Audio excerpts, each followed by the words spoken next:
So now you know. So now you know.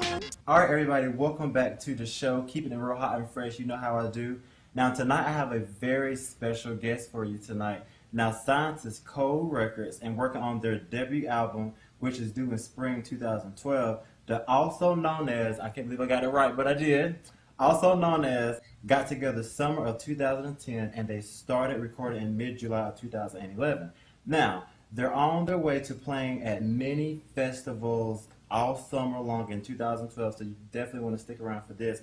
But here tonight to tell us all about more of this inspiring band is the Irish radio DJ and TV presenter himself, and also their manager, James Mahon. Now, James, did I say your name right? You did absolutely perfect. Mahon? Okay. Most people have gotten it wrong since you've been here, and we went to Los Angeles in January. Really? And it was Mahone, it was Capone, it was Mahoney.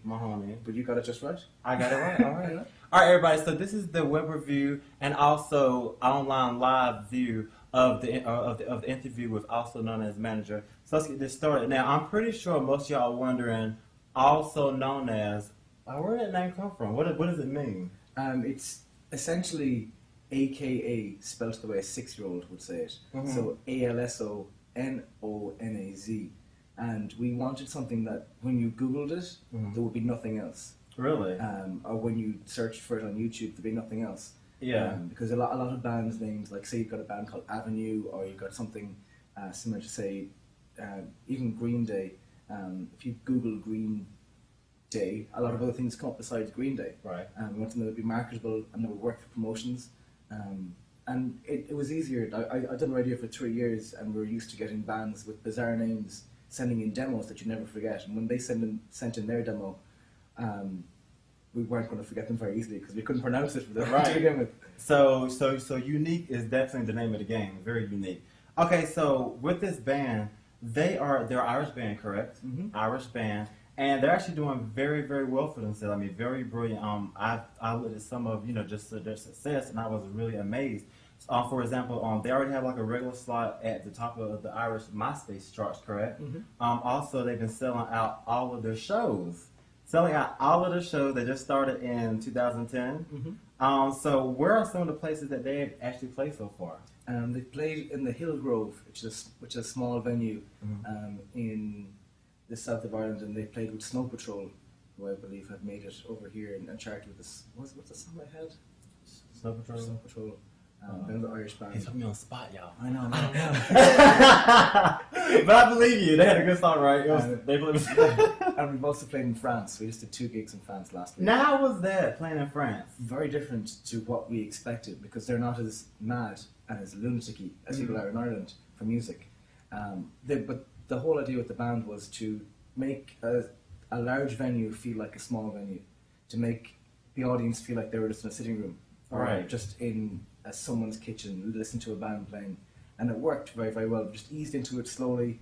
They played a chateau in France in the Alps, and it worked out very, very well because the acoustics were fantastic. Mm-hmm. And it was quite an eye-opening experience for the band to see that they originally came. There was a lead singer who was recording in a trailer, Right. in a field on the side of a mountain in the west of Ireland, and it was just him. And he'd come out of rehab after 3 years of alcohol addiction and drug addiction, and he was still only 21, 22. And he was recording and writing songs late at night in his trailer, off recording equipment he had borrowed and had got money from for loans. And essentially these songs were coming out, and he was putting up on his MySpace page. And he got a few of the local musicians together, and they kept on beating the likes of Beyonce and Rihanna in the Irish MySpace charts with no promotion or just word of mouth. And it kind of caught on after a while, and he sent in a demo to my radio station about a year ago. And there was 4 tracks on it. Try to Fight It, which is about alcohol addiction. Something You Want to Hear, which was a kind of a song that was a pun but also quite depressing. And Falling Faster.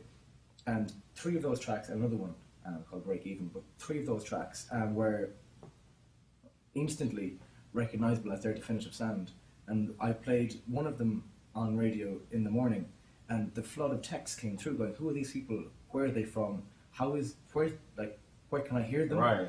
And I found him on Facebook, and I said, have you a recording deal? Have you ever played much live? And he was like, no, I usually just play in my trailer with my friends, and we record songs.